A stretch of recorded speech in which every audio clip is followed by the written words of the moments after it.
feel like I should play the old BBC Radio 4 sort of film review music or something. Be like, welcome to the film review with me, Jonathan Wass. No, that'd be terrible, wouldn't it? Wrong podcast as well. No, okay, so...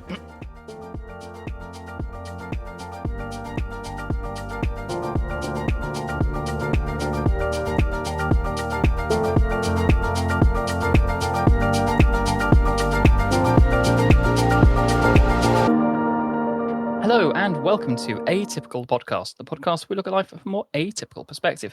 This week, we decided we were going to actually make good on our threat of reviewing a couple of films, and my good friend Alexander has come to join me. Thanks very much for inviting me. Oh, no, thank you, Sid, for putting up with what I'm sure probably turned out to be some kind of psychic damage that I gave you by the film that we picked. It was a catastrophe. I think that's being polite about it, isn't it? So for the I listener, will be less polite than this episode. For the listener, we picked a film that came out in 2021. You know, those halcyon days of COVID and Boris Johnson, and I don't know what else was going on in 2021. Terrible things, no doubt. Including this film, we picked Music by Sia. Sia and Dallas Clayton, who I looked into him. He's a children's book author, which might actually explain a few things about the film as we're about to discuss. As far as I can tell, he's not autistic. At the time, nobody thought Sia was, although she's recently come out saying that she is. But the film starred Kate Hudson as Zoo and Maddie Ziegler as the titular music. As far as I can tell, again, neither of these actors are autistic. So, yeah, I think Alexander, you'll agree with me that we do probably need to talk about disability representation in the media. Yes, certainly. Yeah. Although also, even if you take away anything about disability representation from this film, it's still a god awful mess. On a technical level, it's just bad. If we just take all the context away from it, it's just not a very well made film. Well, what I thought about it, if I summed it up in a single sentence, it was... This is a film by a complete beginner who's been given too much money and too few restrictions. Yes, well, we'll come on Basically, to Sia could go to town and do whatever she wanted, and unfortunately, she did. Yes, well, the original budget for this film was $4 million. That ballooned to $16 million once she started putting her music into it. So yes. I can think of things to spend money on that are worth more than that. But just as a quick thing for the listener, Philip, if you're hearing this, because Georgia has it on speaker, run now. That's the end of my forecast there, because I did slightly mention to my friend Georgia that we were watching this film, and the stream of vitriol that came after that did make me laugh. So, but like I said, I think, you know, just before we hammer into this delightful film, probably we'll discuss this at the end of it as well, but that sort of thing I said about before is it's true that we need to talk about disability representation more. On this podcast, I would suspect that we're going to say the conversation about autistic representation is especially urgent. I'm going to probably set out my stall early here, but making your directorial debut, as you rightly say, where you write the script, where you write the theme tune, where you sing the theme tune. No, I can't do a Dead Ringers thing. Where you put non-autistic people in the roles and have them then, what's the right word, ham it up. I mean, I've seen fewer red flags in bull rings. Yeah. Yeah. This needed to be handled with a much more delicate touch than it actually got. Oh yeah. So should we turn to the film? Because unfortunately, yes. Even from the opening, we open with music. Oh, I'm probably going to be calling Maddie quite a lot throughout this podcast, because when I realized going back and reading my notes earlier on, I think I shared some of them with you, I kept getting hopelessly lost when I was using the word music for music and music for music. Because obviously when you have a musical where your head supposed chief character is called music, Anyway, we open with Maddie. I'm going to stick with Maddie for the moment, getting dressed and hitting herself in the legs. Because, of course, before we cut to a close-up on her face wearing a knitted woolen earphones, and it launches into what I can only describe as being a very yellow music video. It's mustard everywhere. It was just odd. Yeah, this is the sort of thing that confused me from the start, and I expect that I'm going to be harping on this term a lot throughout the review. This phrase that Sia said this film was a love letter to autistics. That was her phrasing. Yes. And yet the film opens with very bright colours and frenetic energy as people are dancing around the place. And you're thinking, really? Yeah, yes. I have so much to say on that. I had to throw away half of my notes because I'd broken the pen through the paper Oh dear. whilst watching some of this. So I'm not going to be taking over from Mark Commode anytime soon. But there you go. And yeah, the whole thing about the music videos and the songs, they are littered throughout the film, and I think it makes it worse for it in some ways. I think I'm reaching for my bottle of gin just reflexively as I'm speaking about this. Anyway, so Maddie's there. She's dancing. She's pulling some odd faces, I think it's fair to say. And we'll come back to this one again. And waving her arms in what I had to say I read as a mick take of autistic expression. But then again, what do I know about dancing? No, I have seen comments online by other autistic people who felt so uncomfortable with her physical performance that they became ashamed of stimming themselves. Yeah, that's also something which somebody did say to me. It's like, why the hell are you watching that? It's anyway. Try and be professional, at least for another 2 or 3 minutes, I guess. This is where we're first treated to a Sia song. I had to go back 3 times to check what it was because the screenplay is not available online, so it makes it quite difficult to sort of marry certain things up. But as far as I could tell, she was singing "The Day Is Beautiful, Oh Body Don't Kill Me Now."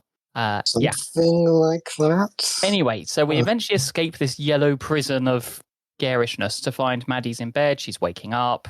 She immediately puts on her headphones, brushes her teeth, gets dressed, etc., and then heads into the kitchen for eggs, apparently. And we see her grandmother there.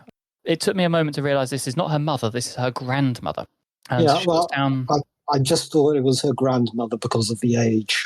But yeah, so she's there. She makes a smiley face with the ketchup. She takes off the headphones and starts giving facts to Maddie in some kind of a soothing kind of way, I guess, whilst doing her hair. And in I'd have to say that she looks reasonably good as a caregiver in that. She's obviously keeping Maddie happy and sort of helping her to do it. But this is where I have a slight issue because during all of this, Maddie is stimming, I think is probably a polite way of putting it. I did find that the behaviour from this scene was described by the literal filmmakers, and I'm so sorry, everyone, as low functioning. Ooh. Yeah. Oh, dear. I have things to say about these filmmakers, which will get this episode pulled from pretty much anyone who wants to put it on their things. So, well, Sia said that she spent 3 years researching for this film, and I was just in there thinking, 3 years. I mean, what were you doing? Playing Minesweeper for the entire time? I think we'd have got a better film, to be honest. I mean, even Battleships was better than this. Anyway, so music. Maddie, she gets up, she leaves the house. It's all a lovely, beautiful day. She goes to the newspaper stand, and we discover that she's non-verbal. We can see that her gran is at the window arranging for a kid who we later discover is called Felix. Is sort of waving at him through the window, and he walks in front of her, hands some money to a street vendor so that Maddie can have a piece of fruit, I think it is. And then she makes her way into the library.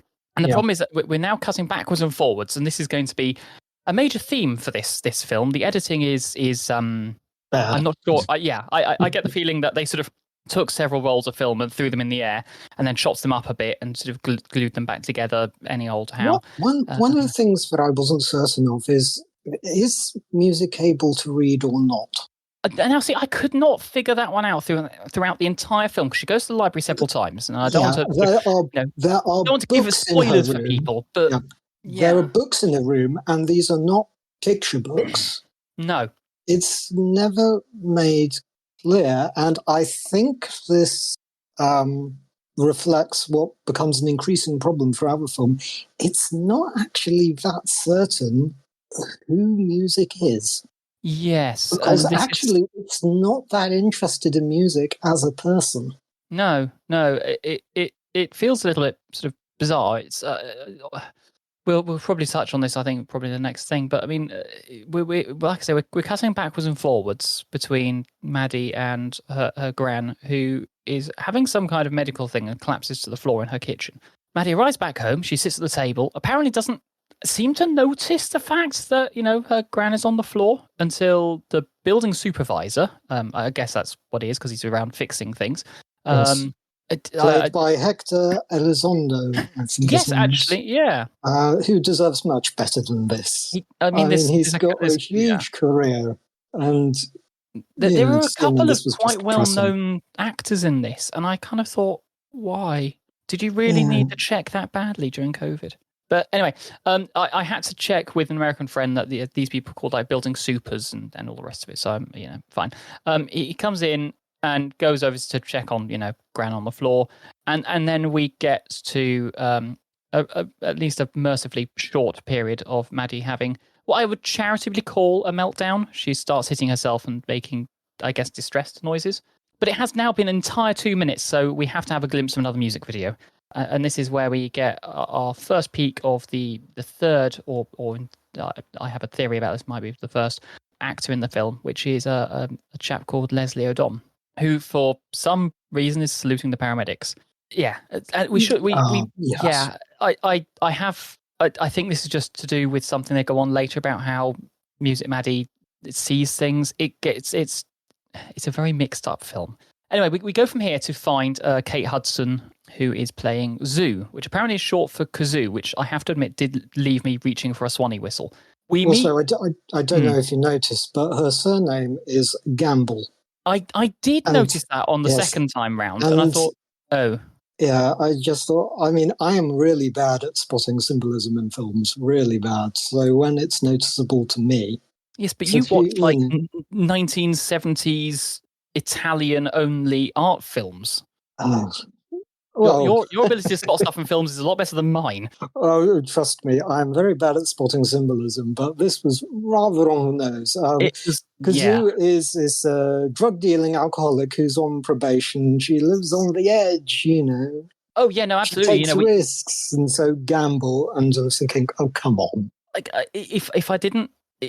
I don't want to be at all mean about the actors, because I think especially Kate's acting was actually probably one of the very few things in the film that very slightly was better than it. She does appear to be immediately trying to go for the chaotic person Oscar. She's got the whole shaven-headed thing, chaos, losing things. She's obviously leaving what, again, I had to check with someone, is obviously an Alcoholics Anonymous AA meeting. So we've already established straight away that not only is she a gambler because of her name, but she's a recovering alcoholic and has obviously had some kind of brush with the law because they're signing probation papers, which, again, is something which is not that usual in that way in the UK, certainly, and in quite a lot of Europe. So it's definitely something which, again, very helpful that I have an American friend who trains as a lawyer who's actually able to explain not just what a building supervisor was, but how apparently a lot of people who get into trouble end up having to be forced to go to things like AA or Narcotics Anonymous and so forth as part of their release, which, I guess there's some pros and cons to that, but that's not for today's discussion. Sorry, you were going to say something. What I wanted to say was that Kazoo's character is a real problem for Sia, precisely because Sia doesn't have experience with this type of character, because Kazoo is on a journey throughout this film. Yes. She is meant to start as this unempathetic tearaway who doesn't really care about family. We're told that she rarely sees music or her grandmother in any case. Yeah. And she's meant to have changed by the end of the film. Well, now, the first problem with that is that if such a character is too dislikable at the start, the audience simply won't care whether they change or not. They'll just have lost interest immediately. And so I was sitting there watching Kazoo have complete disinterest in anyone but herself, even when she discovers that her grandmother has died. Exactly. She just picks up the phone and it's like, oh, she's dead. And just like, well, fine. With the kind of sort of insouciance you might get of, oh, the weather has now changed for later. Yeah. And, totally unfazed. The train is delayed by 15 minutes or something like that. And that just makes me think, well, aren't you a wonder? And I stopped caring. Yeah, yeah. I mean, so she then heads home to find Maddie watching TV with actor we love to see. In fairness, Tig Notaro from Discovery. She's that deadpan engineer. I have a slight weakness for her there. But anyway, so Sue's there. She's speaking to the building supervisor, who in the film is called George. Again, I'm trying to read my own notes here because they're out of order, which is helpful. And he says that the rent is paid for 30 days. He argues with her a little bit. And she tries to say she's better now and recovering. And he leaves, leaving her alone with her sister. And there's at least a vague modicum here where she tries to interact with Maddie. Not very well, obviously. But then Maddie's like, going to bed, and just leaves. And so, of course, the second the shot changes, we find Zoo on the phone to, I guess, social services trying to offload her. Oh, they hang up. This is another problem. I'm sorry. It sounds like I'm stopping this review after every sentence you say in order to say, and there's another problem. Because I think at this point, if we had the cinema scenes ding thing, we'd have driven everyone mad by now. I mean, she's found, Granny's left a bunch of papers and apparently a book about music, although, they put more weight on this and it never comes back ever again. So I'm sort of thinking that it feels a little bit like someone came in and chopped a bit of the movie out here. And it's, to be honest, that's probably for the best. And there's a letter which says, there's no money, please care for Maddie. And we're 16 minutes in and I'm already looking at the timer on the film. It's 107 minutes long. Don't worry, we're about to fall into yet another music video driven by the kid from earlier, Felix, shining a torch through her window. And we seem to now be into the more esoteric dances where we have Maddie dressed as what I can only describe as a pink puffball and dancing with what looks like a giant mop head. I can't think of any other way of describing it. We should probably say here that every single musical number, aside from To Be Charitable 1, plays out inside music's head. Yeah. And it's supposed to be music's view of the world, which is problematic in itself because it doesn't really work. But by putting everything inside music's head, we're not really showing her interacting with the world. No. If anything, we're showing that she doesn't interact with the world. Exactly. She doesn't even see it in any way that most other people would be able to even grasp onto. Well, there was one interviewer. Oh, yes. Variety Power of Women Conversations. I must admit I missed my copy of Variety this month. So an interviewer is interviewing Sia about the film and compares music to, and I'm quoting, an inanimate object like a wig. The reviewer does add, but there's so much going on in there. Which sounds like a correction until you realise she's saying that nonverbal people can't communicate. There's so much going on in there, but we have no way of knowing what it is.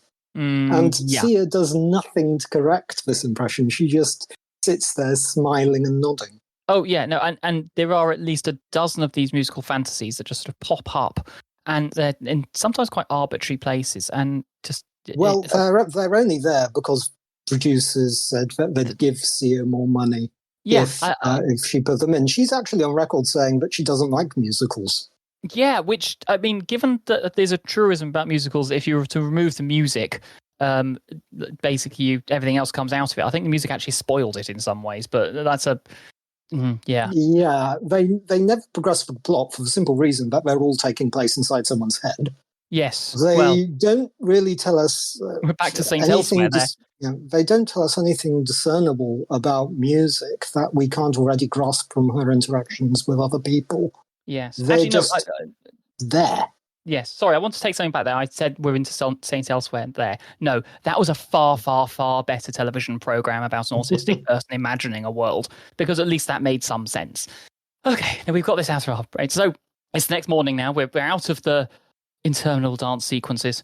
So Maddie walks in on Zoo, who's apparently asleep, and just starts demanding eggs and to have her hair done, and goes into some kind of screaming meltdown. Now, this is probably the first time I really realised it. Now, I'm trying to say this in such a way that, apologies, people. We see one of the many attempts for her to be non-verbal here, and it just looks like facial mugging to me. Now, I know I do know some non-verbal people who sometimes can appear to be visually similar, but knowing knowing that these open-jawed expressions were a conscious decision by the filmmakers is at Yeah. best is disingenuous. It's painful. I'm so sorry to have made you watch this, but it's painful. Well, console yourself. I haven't voluntarily seen worse films. I know that's difficult Okay. to believe, Yeah, but you know. that time in that North Korean prison really did its harm to you, didn't it? Anyway, so we then find Ebo, who is Leslie Odom, at the door, and he marches in. He picks Maddie up and just throws her on the bed and crushes on her to make her. So I actually had to write it down. I rewound it 3 times to listen to it. He says to make you feel safe. Yes, and he also gives one of the most infamous lines of the film, which is "I am not hurting her. I am crushing her with my love," which sounds kind of that bad. sounds. Yeah. I'm relatively certain I've been to domestic violence incidents like that, but yes. A mild flirtation happens at this point between Ebo and Zoo, and my antennae were not so much twitching as being crushed underneath what the filmmakers were trying to say here. Anyway, that occurs as Maddie apparently calms down. Well, anyway, it's apparent that Ebo is going to be Zoo's guide through the wonderful world of autism. Yes, and we do then get straight on the nose a story about his own brother who apparently died and had special educational needs, and probably a very slightly racist comment about his village. It gets worse. It really does. There's a white man and a dashiki later in the film. So, anyways, they take Maddie on her daily walk to the library. There's lots of knowing glances. It's painful to watch. Because what we then need, of course, is more music videos intercutting into that flirting. So, and as they go back to the house, we get into that another bizarre mix of how this film just sort of chops these musical numbers into incomprehensible bits. And it's kind of like you were kind of saying earlier on, so throughout the film, it's sort of obvious that Sia and her editing team were sort of hell-bent on creating these parallels between what's going on in Maddie's head and what's happening in the real world.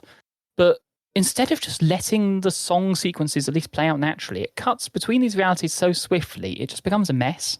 Oh, yes. Yeah. Well, for me, it's just... Well, one of the ways in which musical numbers don't work, amongst the many, is that despite them being a representation of what music is thinking, it's very hard to discern what music is actually thinking from them. Yeah.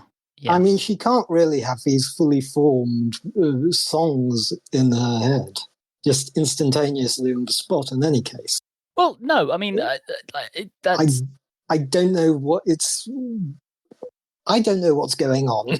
I don't think anybody does, but we do then briefly learn that their mother was a junkie and Zoo blames her for the death of her dog. And then we end up in a wig shop, which I have to admit left me shouting, "It's John Ralphio" at the screen.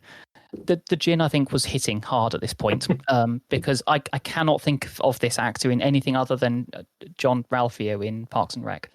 Anyway, he reveals himself to be the supplier of pharmaceuticals, shall we say, of a more after dark nature. And this leads to one of my more confusing parts of the entire movie anyway, because I come back to this again. But he and Zoo argue about what she can and can't have. And at first I'm thinking she's trying to get drugs, but no, apparently she's buying them to sell them on. And then immediately we're off to some kind of swanky apartment where you have one of these sort of overachieving stress types, which obviously establishes Zoo immediately as a drug dealer to a certain type of middle-class woman. A great influence, no doubt, on everyone around her, and probably going back to her sort of, as you were saying earlier on, sort of tear away, I don't care about things, but also I happen to be knowing, people who have $1 million penthouses. So we cut back to Ebo and Maddie, and they're playing with a voice synthesizer before they hear something out the window and see that Zoo has set up a paddling pool on the pavement. Sorry, on the sidewalk. And then she kind of does this sort of tries to encourage Maddie into the pool despite her refusal. Yeah, I'm really not certain what Sia was trying to go for here. unless it's more of Kazoo being this sort of free and fun-loving type, and just concentrating more on her characters than music's, and Well, that's that a I theme think we'll is definitely come back yeah, to. exactly. It's a definite sign that this film is not actually about the autistic character in it. Yeah. So after this sort of moment of borderline ABA, we sort of end up in a aggressively red music video with Kate in a sort of yellow Zentai suit. It was strange. Somehow the film manages to slip back into this musical, and when it does, that's just where it gets worse in some ways. I mean, don't get me wrong, Maddie is a great dancer actually in this, but that facial gurning is back with such a vengeance. I think it actually made Well, me to hurt myself. that's why Maddie's really in the film in the first place, because Sia discovered her as a young dancer and cast her in her music videos. Yes, and And that she took a definitely real comes through. shine to the girl. Yes, So, I have notes about this. yeah. Anyway, so we managed to escape from the red. It's aggressively red, and we end up in a boxing gym where we continue that flirtation of Zoo and Ebo through the medium of boxing. Given her incredibly short hair, I don't think it's long before JK tweets something nasty and misgendering. But anyway, I should probably cut. Anyway, we head back from here for walks in a park and a discussion about whether autistic people can change. That's literally the words they use, can change. And I they can go use on this. about this scene. Well, allow me just to get this last little bit out before we do, because they use this kind of overstimulation to explain the headphones and executive function and input processing to avoid being overwhelmed. Of course, the film tells us this through the medium of broken music, dance, and another meltdown, which Ebo talks Zoo through doing the sort of the odd crushing routine again, because at least the film recognizes that a grown black man holding down a screaming white child in a park might be a tad suspicious. It's obviously supposed to be another bonding moment between music and Zoo, but it feels forced to me. Okay, so I'm going to have my moment here. Okay. Because this entire scene is just so wrong-headed. Firstly, there's the attempt to explain overstimulation, and they do it in the most simplistic, crass way possible by saying, "Oh, music's like this. She gets overstimulated because she's just so good at hearing. She has super hearing." No, that's not how it works. She can hear 3 times better than normal people. I have stood in concerts directly in front of speakers as big as fridge freezers. I did not have a meltdown. Yeah. And yet, in the wrong circumstances, I can have overstimulation simply because there's too many people chatting in my office. Yeah, absolutely. Second. Yes. Sorry, you were saying? No, I was going to say it's the same experience. There will be some people who are easily overwhelmed, and it's very much a personal experience. Your mileage may vary. Like you say, I've been to some of the loudest festivals in Europe and been fine, and I've been on a quiet train, and I just hear somebody opening a packet of crisps, and I have to get off at the next station because I can't stop crying. Not my finest hour, I'll admit, but it's between you, me, and the rest of the English-speaking world who may listen to this. But it is an odd choice the way in which they do it in this film. Secondly, before I saw the film, I made a list of words to see how often they would be spoken in the film.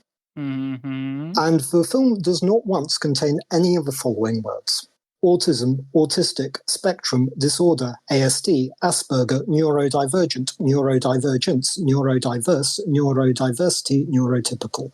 Ebo is trying to explain music's condition without actually telling us what her condition is. And the film never tells us what music's condition is. We're never even told that she has a diagnosis of anything. We never see any medical records or anything of a medical nature concerning her. This supposed love letter to autism, and I told you that, well, to autistics, and I told you that it would come back to that phrase. Apparently, it is the love that dare not speak its name. It's just It's just so odd to me. It's like making a film in which two men are explicitly shown going to bed to each other and then resolutely refusing to contain any words or indications relating to homosexuality or queerness. I mean, that does It's sound like just, my love life between the ages of about 16 and 27. So, sorry. I sympathize. And the third point, yes.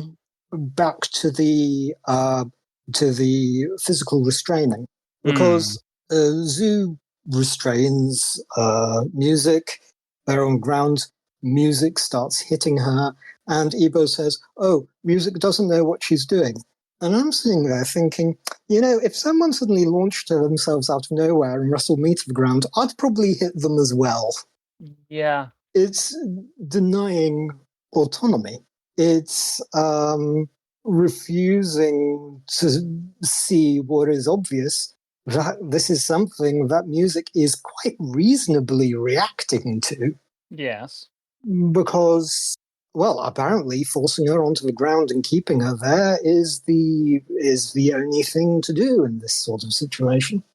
Yeah, anyway, yes. So Zoo manages to subdue, I guess is probably the right word here, Maddie music. And we go back to being in their apartment where we just have some more flirting as the lights go out and sharing of life stories between Zoo and Ebo. And I'll be fair here. I do think that Kate's acting, like I say, was one of the few very slightly redeeming features of the film. She does actually pull off that role of the recovering alcoholic with intimacy issues pretty well. I've definitely seen it done worse in better films. It's probably the best thing I can say about it right now. But that's fine because we're off for another music video. When I was watching this, my housemate walked in at one point and went, "That's a see-through Macintosh," and then walked back out again. And they were right. It was a see-through Macintosh and what looks like Play-Doh cutlery on a table. It's a veritable wash of lilac, and then we start switching back to Ebo, who's walking back to his flat, which I have to admit was a lifesaver. I thought we were ending the song there, but no, we go back to one of these weird flash forward, backward melanges of just music, and then picture, and then music, and then picture, and then I refilled my gin glass at this point. But still, it was nice to see that Ebo cycles to his gym. I think that's the only nice thing I can say about the entire sequence. Anyway. Well, I've got to say, it's probably because he's environmentally conscious, because he is the figure who can do no wrong in this film. Yeah, it does feel a bit that way, doesn't it? We now have a moment looking at Felix, the neighbor, who apparently keeps an eye on Maddie. We discover that he's an insecure boy who likes dancing and has trouble talking to his dad. It's a little bit like Sia asked an AI to summarize Billy Elliot into a single sentence. Anyway, so he also plays the piano and, Ebo, I should say, continues playing the piano and continues with that sort of Zoo flirtation. And this is the kind of thing that I think we've started to identify already. Maddie's in the background at the table, stimming away through all of this, and she looks like an extra in the scene. Kate does a half-decent job of singing at the piano. I say half-decent because the editing on this apparent music-based film is not kind to anyone like that. Part of me wonders if perhaps Sia insisted that they make it more difficult when Kate was singing. But anyway, the film is pushing hard on these sort of interpersonal connections, so that when Ebo reveals his brother is marrying his ex, Zoo decides they're all going to go to the wedding together. Yes, this is another place where Ebo is the wise man who can rise above such trivialities as his ex-wife marrying his brother, because Ebo is not only going to this wedding, ladies and gentlemen and non-binary, no, he's actually giving a speech at it.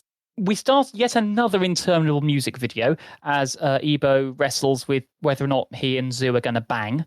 He takes so long to decide, Zoo falls asleep. Well, because at this point, we're sort of like almost halfway through the film. They're not going to bang yet. no, it's true. It's far too early, and I'm not drunk enough for that to happen yet. And I hasten to add, I'm drinking tea at the moment. It took me 2 goes to get through this film. We're into the next day. We find Zoo is taking Maddie out with her on her drug dealing delights down to a fashion designer's, where Maddie plays with some curtains. We get Sia. Sia is now in the film as doing a cameo. Sia has hit the film with all of the grace of an elephant falling out of an aeroplane. It's Apparently, intolerable. so apparently she wants heroin from Zoo so that she can send it to a charity overseas. And I'm just like, sure, love. Pop stars without borders.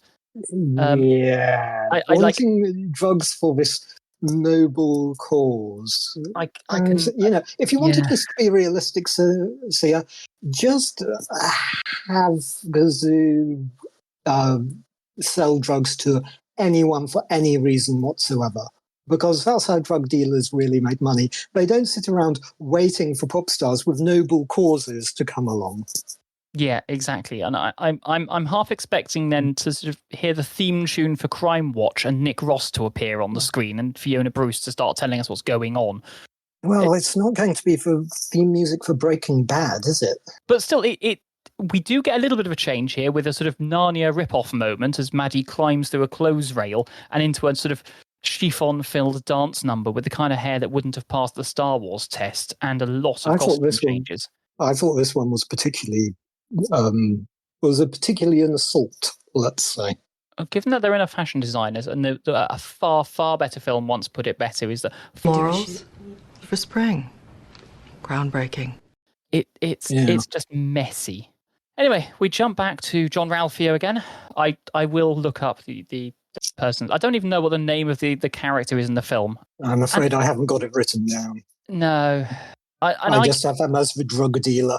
Yeah, exactly. He's playing the nice but pushy drug dealer. Anyway, and I still don't get this bit. So, is he Zoo's dealer, or does she work for him as a pusher? Because it's really confusing. Because she says she wants to quit, and so that's good. But anyway, he asks her to take a delivery of HIV meds, and so off she trots, and then she discovers that they're for Ebo.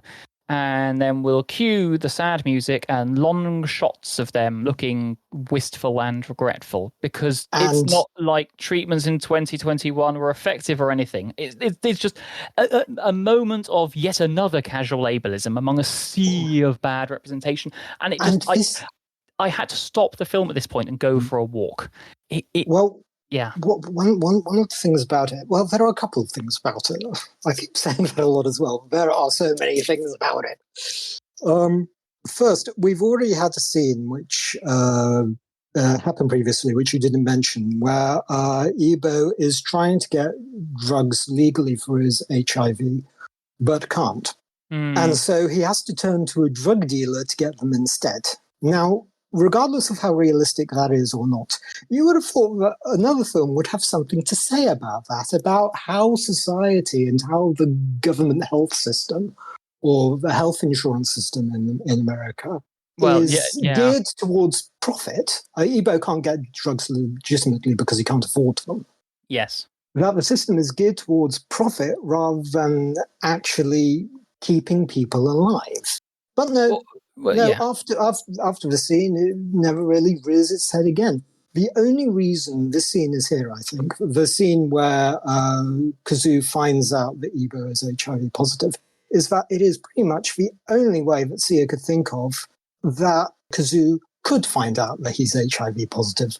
Well, yes. He's not going to tell her of his own accord. How will she find out? Through this incredibly convoluted means. Yeah, it's somewhat unlikely, isn't it? Yeah. So Zoo goes and takes a sad walk in the park with Maddie, who is touching things and gets a bee land on her hand, and she closes her hand around the bee and the bee stings her. And so she has a meltdown about it. But she doesn't just have a meltdown. She ends up having to be taken to hospital because she's having anaphylaxis.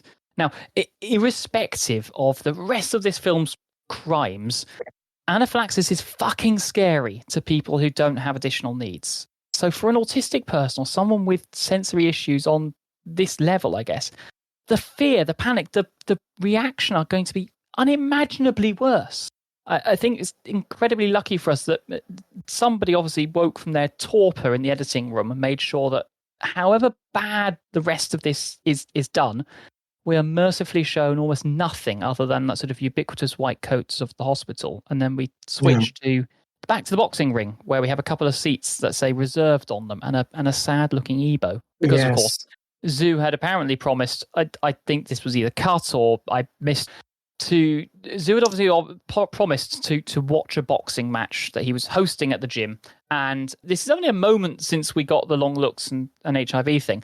And so Ebo goes and gives Felix, because obviously Felix is there, a few words of support, which then results in him hugging the other boxer rather than fighting. I wasn't quite sure what the story was supposed to be here. Well, the story here was a subplot really between Felix and his father, because his father has really pushed his boxing lessons onto Felix. He wants Felix to be more of a man, whereas Felix is a more he wants to be a dancer, emotional and sort of less brutal, or let's say less classically masculine. Yes, I mean, like I say, I get the feeling Sia had heard through like a badly rewritten version of what Billy Elliot was, and has tried to turn this into Asian father is mean to his fat son and makes him go fighting. You've obviously managed to draw more out of this than I did. I just sort of like looked at it and went, I don't understand why this is here. Well, I don't understand why it was there either, but that was what was going on, at least as far as I could see. Because ultimately, despite how the subplot ends up, because it does have a climax, well, true. Ultimately it also goes nowhere. Yeah, there's a lot of sort of like secondary, third, fourth, fifth, sixth, eighth plots within this that none of them really tie together in any meaningful way. Yes, I have considerable trouble working out what the actual plot of the film is, and this will become more evident when we do wrap up various plot strands. But it's tied also to the fact that I also don't know who the main character is supposed to be. Well, again, we'll come back to this because I do have a theory after watching it the second time. But anyway, so we cut back for a brief review of, as you say, the American health system and how it does its best to bankrupt people in need before Zoo and Maddie go home and test Zoo's sobriety. Spoiler warning, it's not really much of a test. No. We leave Maddie having some kind of reaction to Zoo's inability to be an adult. Miniatures are emptied, pianos are played with shoes, and it's the kind of level of self-recrimination that is almost cartoonish and leads us to drunk girlfriend on the doorstep, I think is the only way of describing it, in that sort of emotional discussion. I'll give him this. At least they wrote Ebo to be enough of a gentleman that he refuses to let someone who visibly cannot consent to do anything. Yeah.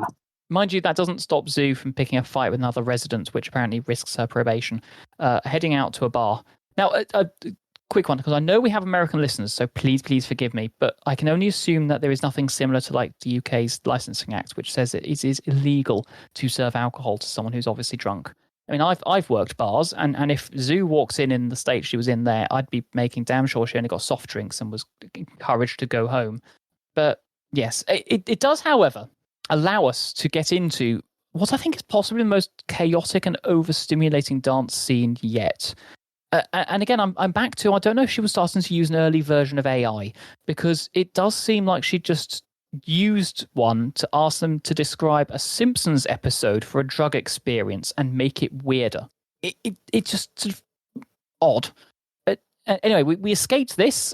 We find Felix on his computer, apparently ordering a service dog like it's Amazon. Okay, so in America at least, I'm not certain how it works in the UK, but in America, autistics can have service dogs who have the same rights as a service dog for a blind person would have under the Americans with Disabilities Act. Yes. It is an arduous process. Oh, yeah. You can't just dial them up on Amazon. Exactly. You need to first train the dog with the training organization, the service user, to pay a sum of at least a couple of $1,000s, I think. Yeah. who then matches with a dog, and they go through another process, which takes a few weeks, I think, to make sure that not only that the dog is right for the service user, but that the service user is right for the dog. It's very important that they're on the same wavelength, that they can work together harmoniously. Yeah. It's a drawn-out process. It involves a lot of input from the service user, the person who's going to end up having the dog. It costs money. Yeah. I do not see how a young teenager in what is an impoverished neighborhood just ordering one on Amazon, as you say, without even consulting music or Kazoo. I don't think Kazoo is even aware of Felix's existence. It does feel a bit that way. Then it just turns up, and then the family are all delighted to see the dog, as opposed to saying, oh, what the fuck is that doing there? What the hell? Yeah, it's anyway, this is there's a American YouTuber who's autistic called Nathan Seelove, and he has a service dog himself, and he goes into plenty of details in some of his videos about the process of obtaining a service dog, how the service dog helps him, how they behave towards each other, and all that. It's a very interesting topic, and all of it is completely ignored in the film. Yeah, thank you for explaining that, because that's more than I knew, actually. So that's good. But anyway, so Felix is on his computer and he hears his parents fighting. We have another bit of racism here, because they apparently have blankets instead of walls and doors, because Asian. It's like 1960s James Bond levels of racist, that bit, but still. Anyway, his mum and dad are physically fighting. He sort of steps up and his dad knocks him over, and we are treated to a glassy-eyed Felix lying in a pool of spreading blood. And that's about it for Felix. Yes. Does his dad get any comeuppance? No. Does anyone talk about his death? No. Does anyone refer to him afterwards? No. So what was he doing in the film? I don't know. Nobody seems to be cut up about the fact that he's no longer around either. And as I said, Kazoo doesn't even know he exists. No. Like I say, I feel like there is an entire subplot that's just been cut out, and they just forgot to take a couple of frames out, and we're just sort of treated to this sort of hauntology of that's entirely the wrong word, I do apologize, this sort of mixture of just randomness that just shouldn't be there. Anyway, so this an ambulance obviously turns up, I guess, and that triggers some blue lights, and we get then another music video for Maddie. So I looked into it. So the actor who plays Felix is a chap called Beto Calvillo. He's not actually a bad ballroom dancer. This is the only film he's ever been in. He has no other entries in anything I can find. He has a jazz band in his garage, and apparently is quite a good dancer. The wallpaper here had sort of the worst excessive 1970s downstairs Louvre variety that I think I've ever seen. My headache is pulsing at this point. But anyway, so he has a little dance with Maddie, whilst Zoo, wearing a sort of strange, vaguely Asian-style dress, gives us probably the best song performance of the film, actually, in fairness. I could have done without the rickshaw, and the apparent ghost of Felix tucking Zoo into bed was just, that was just odd. Yes. And also, if this was, music fantasizing about Felix saying goodbye, she doesn't know that he's dead. Yeah. Why would she be thinking about him saying goodbye? Does she have ESP or something? Exactly. And so we wake up the next morning, bright and hungover for Zoo, as she appears to have a bloody broken nose. It's not clear how or when she got that, but whatever. Music wanders out, goes on her daily walk. Ebo comes in to reassure Zoo, as we again get into the whole slightly better performance of the film as someone who apparently struggles with communication of her own and the chaos of what I... Actually, do you know what? I'm kind of reading Zoo as being mildly neurodivergent herself. Definitely something going on there. But anyway, so we follow Maddie on her walk, and just for a moment, that she obviously notices something different. We know what it is. Felix isn't there. Shame on me for thinking that the film was actually setting up something interesting here. They're not. Nothing else is said about this. There's nothing else going on here. We just see her just take a slight misstep on her walk and then carry on in the place where Felix would have been every single day for her, and she would have known that something was different. But apparently not in this case. We jump back to Zoo, who has still got a bloody face, and she goes to seek out the help of Gruff George, the building super, to clean up her nose. And frankly, this just goes into yet another set of confusing, I guess, time jumps with yet another song. Zoo is seen in sort of pictures of dealing with officialdom. Ebo looking sad. There's dancing and weird lighting. I genuinely cannot describe what's going on in this 2 minutes of the film because it bounces off of my brain even trying to think about it. I'm afraid I cannot help you here. Yeah, it goes on. It starts to brighten up again with a discussion of debt with her drug supplier. This is failed because, job applications and a certain amount of self-loathing. The thing about that, and I can understand entirely why this passed you by. When Music had her bee sting incident and had to go to hospital, Kazoo left the drugs behind. And this means that she is now massively in debt to the drug dealer. Yes. You would have thought this would now mean that she'd get kneecapped. Sure. But what happens is that her drug dealer simply looks like a disappointed parent whilst Kazoo begs for time to repay him. Reservoir Dogs, this isn't. No, it's not anything like Scarface either. Oh, that would be a much better film to watch. Let's watch that next time. Anyway, so we get to the end of this interminable sequence, and then I get a bit confused because I thought for a second we're seeing Zoo and Maddie moving out, but we're not. Yes. What we're actually seeing is the super trying to stop her because he's realised what's going on. And Zoo says to him, I can barely look after myself. And so they head outside. They just miss Evo, who's heading off in a cab and a suit to, I guess, go to his brother's wedding to his ex. And we end up in what I initially took to be a hospital, but it rapidly becomes clear that Zoo is checking Music into some kind of, air quotes, facility. Oh yes, yeah. Hospital facility. Now this is where my brain split into fractures at this point because I have issues with the warehousing of people. But there is also the side fact that if Zoo cannot care for Maddie properly and full time, which is obviously what she needs, then somewhere like that might not actually be the worst outcome. And I feel bad even saying that out loud. But that's how bad I think Zoo is as a carer. Is I think Maddie would actually be better off in a facility. It just boggles the mind. There are also, again, two things here. First thing is that Music seems remarkably unbothered about all this. Oh, yeah.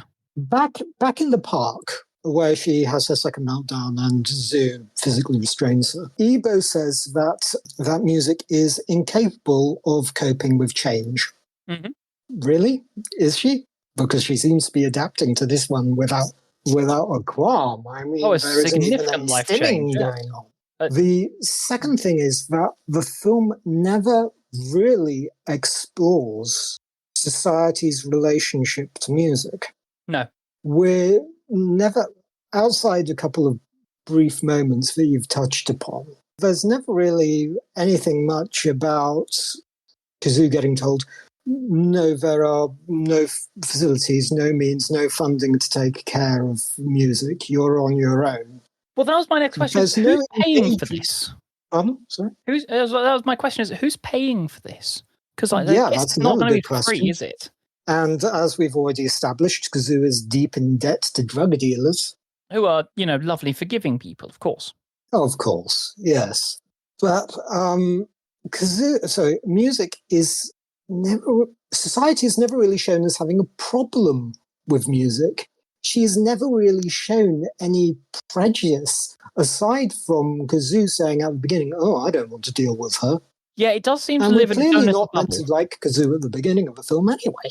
Well, yeah. But they have some kind of Damascene moment, it seems, and they come exploding back out of the doors in such a hurry to get to the Ebo wedding. And here we see some, what, again, I've seen described by the filmmakers as traditional African dress. Oh, dear. Ebo's there in a fairly standard Western-style suit, while his brother and new sister-in-law / ex-wife are wearing quite a nice off-the-shoulder yellow piece, but Yeah, and there's a weird mix of styles in this room, shall we say?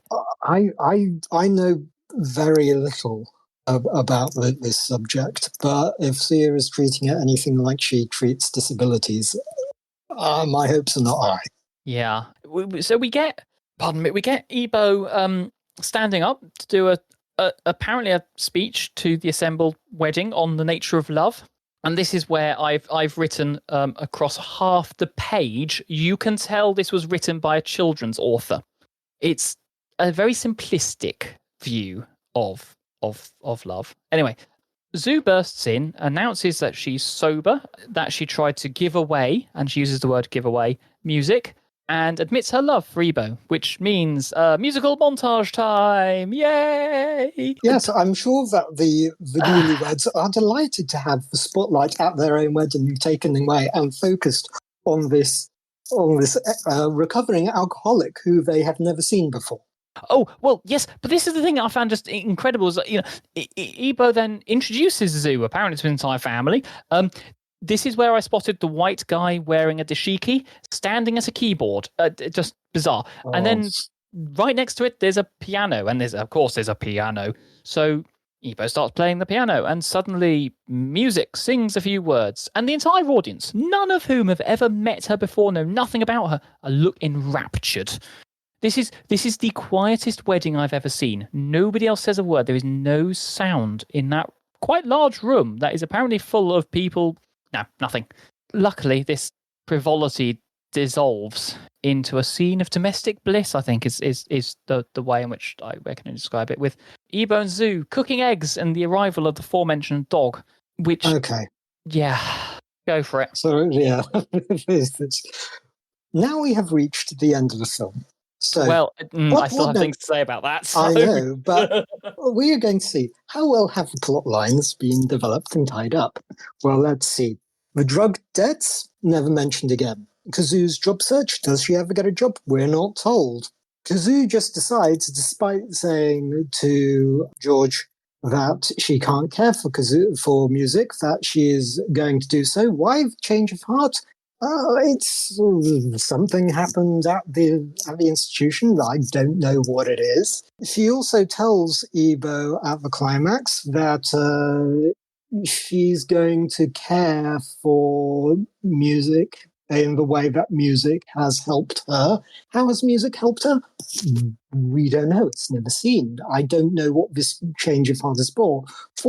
Music was simply this person who was following Kazoo around, and yeah, they had some good moments, but there was nothing to motivate such an impassioned statement from Kazoo at the end of the film.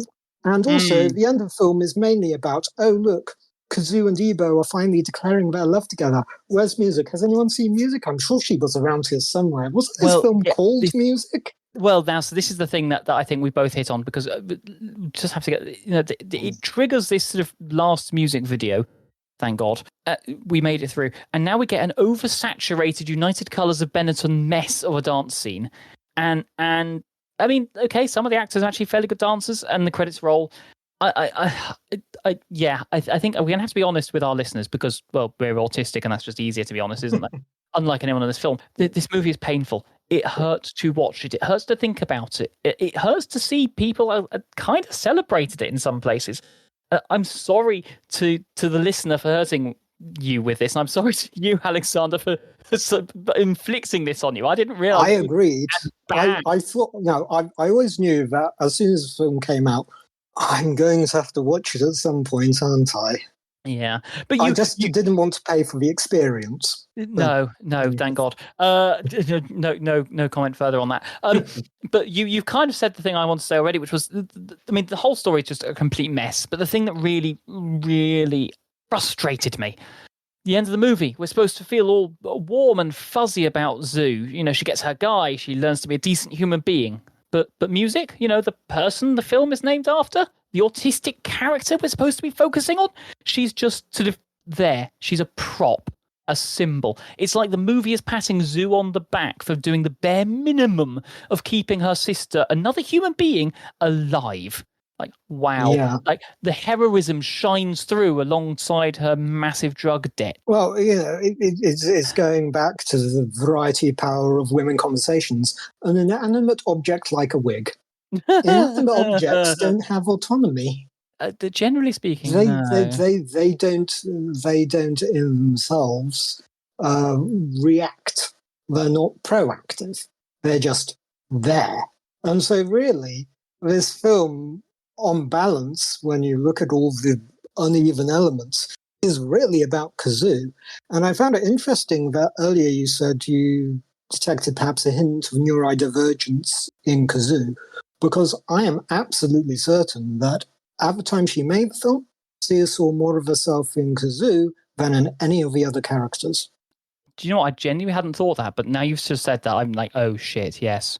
That makes a certain amount of sense. There are a lot of things wrong with this, but for all of the sort of criticism that I have seen center primarily on the two very interconnected issues. There's the casting choice and the authenticity of the portrayal. Obviously, there's a shit ton of stuff about how just bad the film has been made and everything else, but I think for me, certainly, one of those main points of contention is that decision to not just cast a non-autistic actor in an autistic role. You know, this is a practice that we see also with like trans characters and stuff as well. These portrayals that come across as inauthentic, and even, to be honest, this one I think was mocking to the autistic community. Even if I like Maddie was, I think 14, 15 when she filmed this. I don't think she did it intentionally. And there's a couple of stories that come across that tell me why. Because I mean, the core issue about actors without lived experience is that they may rely on that sort of heightened, attenuated characteristic. It's based on stereotypes rather than reality. There's a couple of television shows I've seen, one called Alphas, for example, where actually it was a very reasonable person who was portraying autism. There's Fringe, for example, where the one of the characters plays that. She's relying on having grown up with her twin sister who has it, and she gives a very believable one. I know people exactly like that. This was not believable. No.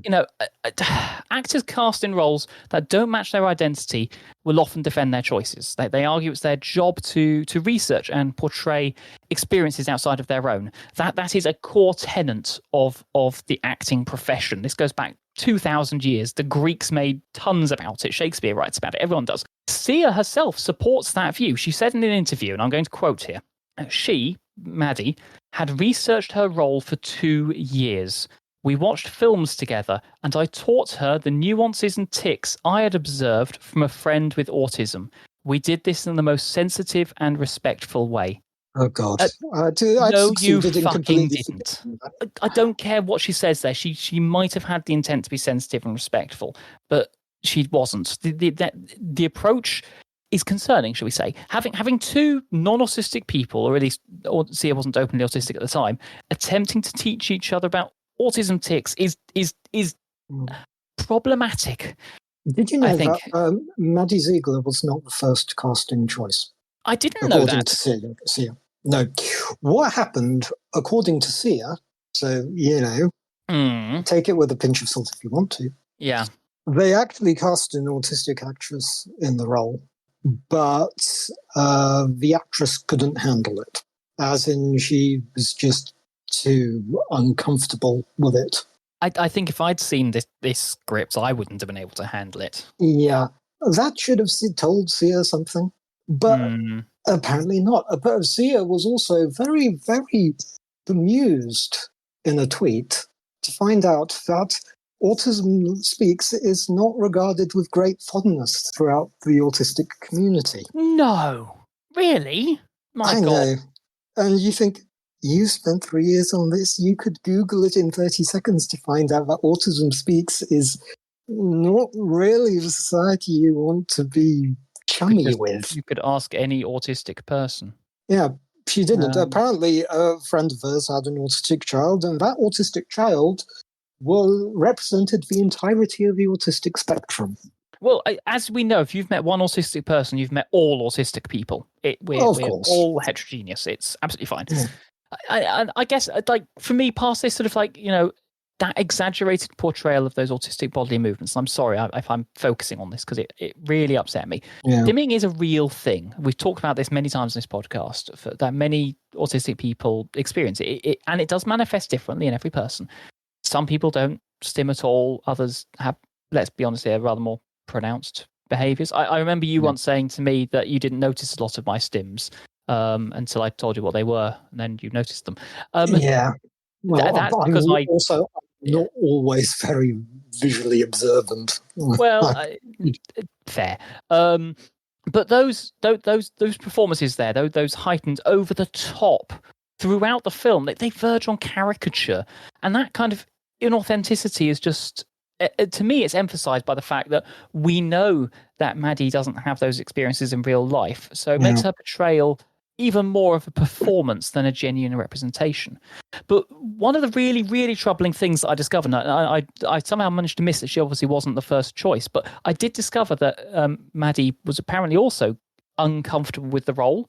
And I found an account that said that Maddie, who was 14 at the time of filming, she apparently expressed quite a bit of concern about potentially misrepresenting or mocking autistic people, which I think shows a level of self-awareness in a teenager that wasn't available to Sia. According to at least 2 interviews, she was found crying on the first day of rehearsals, saying that she didn't want people to think she's making fun of them.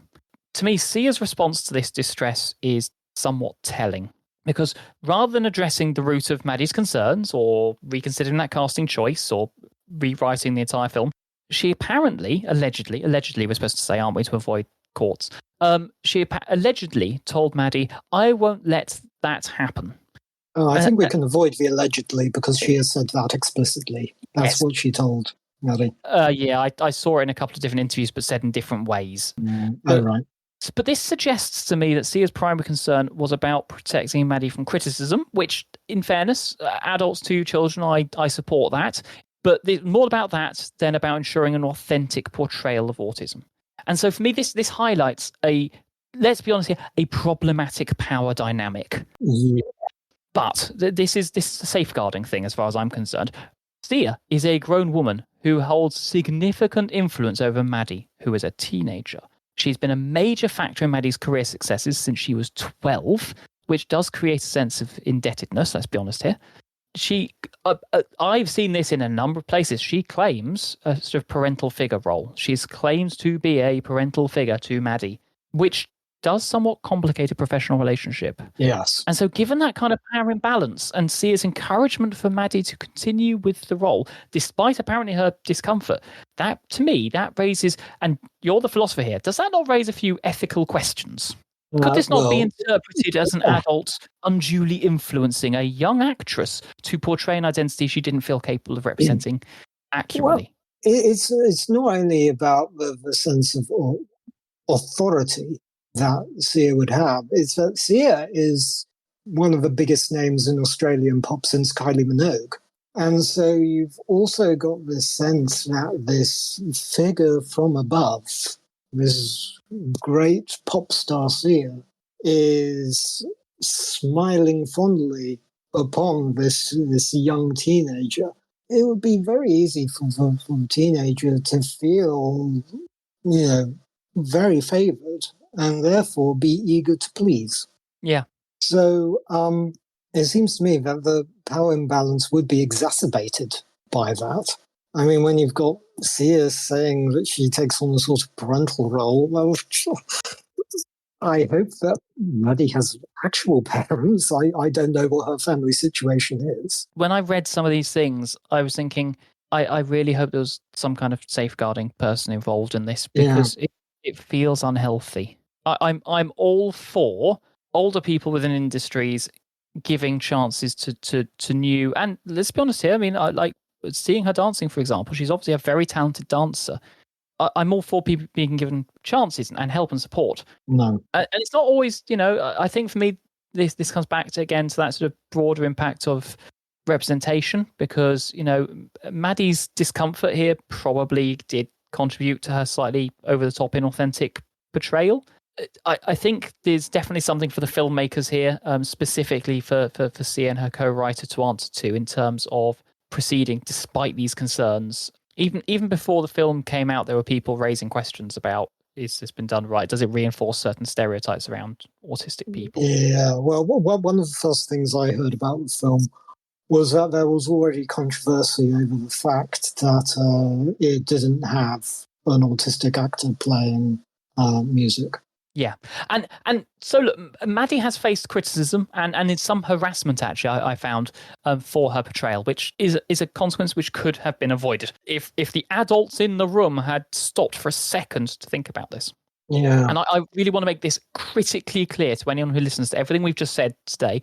It's so important to say that Maddie should under no account be the target of any kind of harassment for her involvement in the film. She was a 14-year-old.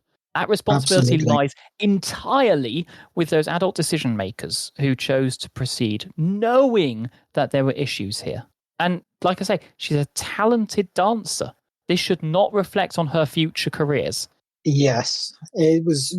She tries very hard, but she is basically at the mercy of the director.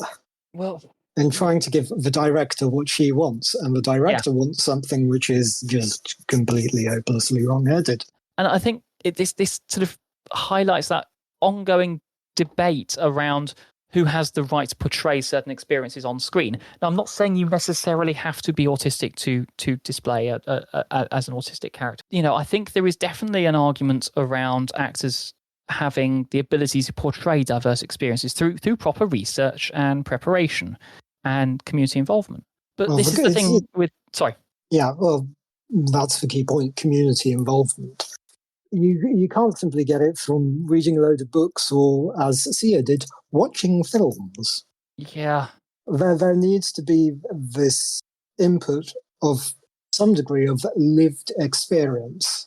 And maybe for some good actors, it could be secondhand. They go out, they research for a role with the autistic community, people who actually are autistic, as opposed to caregivers or doctors or teachers in special schools.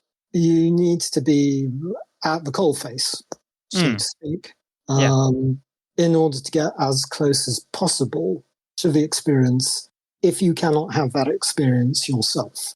Otherwise, it's just going to ring hollow. Yes, precisely. This is kind of a problem with, what was the term? Issue films. Because no single movie can perfectly represent any single entire community. And it shouldn't even try to, let's be honest here. We need a variety of characterizations to show that variety of people. Because, we are not all the same. But I think for me, reading sort of the interviews and so forth, they obviously tried to make music be this sort of big, broad issue film about autism. And to be honest, that approach was doomed even from the start.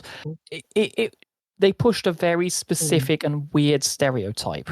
Yes, it didn't help that music is the only autistic character in the film. I don't know how I can be any more crystal clear than that. I don't want to keep repeating myself. But films like this just perpetuate those harmful representations of the autistic community. They stigmatize us. They hurt us. And I don't speak for all autistic people. I barely speak for myself. And some people might even see themselves in music or in Zoo or in Ebo or whoever. And that's fine. But overall, this film and Sia's response to the criticism, they're just, ugh. And I'm not saying that Sia is a bad person or that she set out to cause harm, but oh my God, she failed on every level to be a real ally to the autistic community. She didn't listen. She didn't learn. In the end, it wasn't about us. It was about her. Yes. And I saw an interview where I'll finish in a second, I'm so sorry, but I saw an interview where she claimed that she wanted to give non-verbal autistic people a voice, but instead she just replaced it with her own. It sounds just so self-congratulatory, doesn't it? Yeah. I am doing for autistics what they cannot do for themselves. Well, thanks, oh saviour. What would they have done without you? Yeah. Anyway, so... there is one other important point that I'd like to mention, an important question, which is, okay, so this film is about Sia, but Sia is autistic. Does that change our opinions of the film? No. No. No. Sia does not deserve a redemption arc after this. No.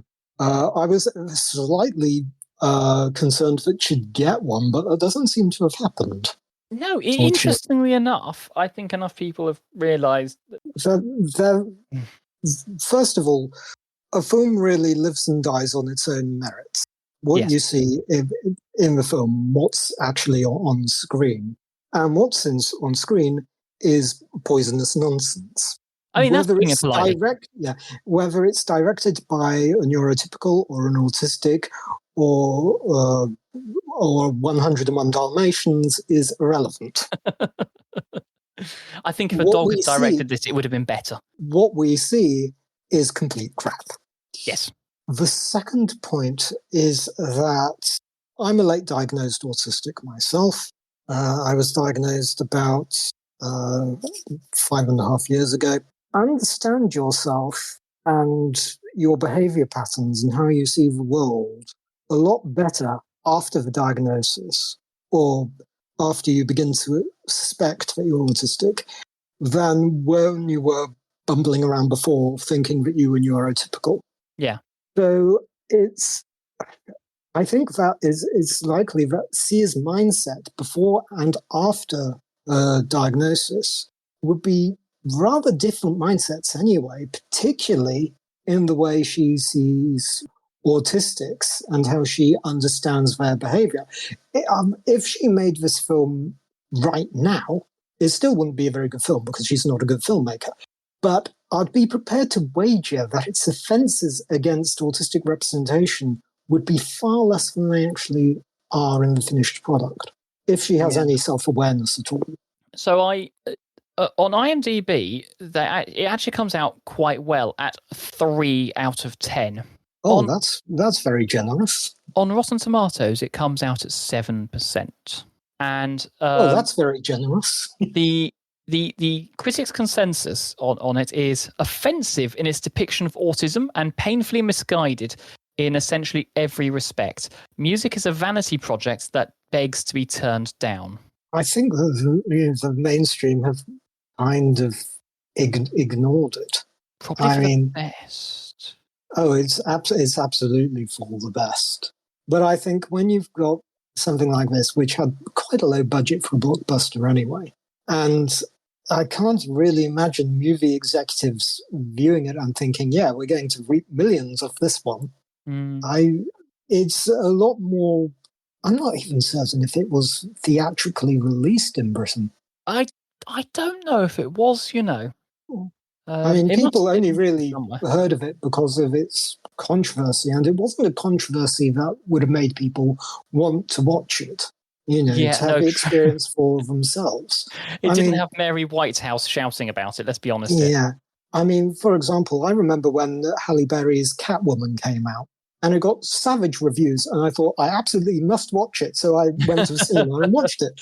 Music, I can't see anyone doing that because the controversy doesn't even promise a fun film to make fun of.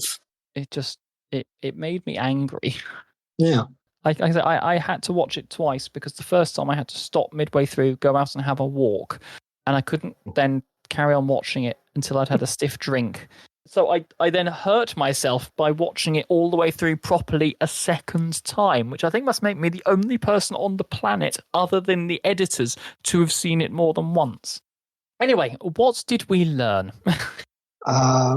Don't trust singer-songwriters to write films. Well, from the film itself, we learned absolutely nothing. Yeah. We should try and find some better films. Let's watch a better film. I think I need to apologise to all my listeners for this dreadful film and our reaction to it, because we've talked about this now for longer than the film ran, and I think we've done a better job of it. So. So luckily, thank God, in the edit it will come out a lot shorter than this, listener, so don't worry. If you see a long thing on there, then I've not done my job properly. A bit like the editors of this film. I'm going to have to stop doing this at some point. But yes, I think we should probably do this again. Let's watch a better film next time. I have not seen Rain Man. Well, we'll save that for a special then, okay. Because that is the quintessential sort of like the first autism movie, wasn't it? Yes, we'll find another one to do. It doesn't necessarily even have to be autistic. It might be a queer one. But yes, thank you so much for joining me, Alexandra. It's been really, really good thanks fun. for inviting me. Again, I apologise for the psychic damage I gave you with this. That's okay. So, misery loves company. This is true. And to the listeners, thank you so much for sticking with us as ever. And we'll speak to you again soon. Take care now. Bye-bye. Goodbye.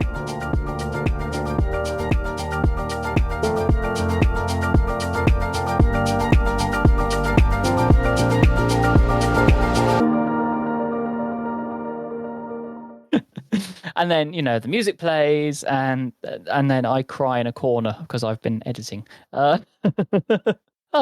Do your recording sessions usually last this long? And the dish ran away with the spoon.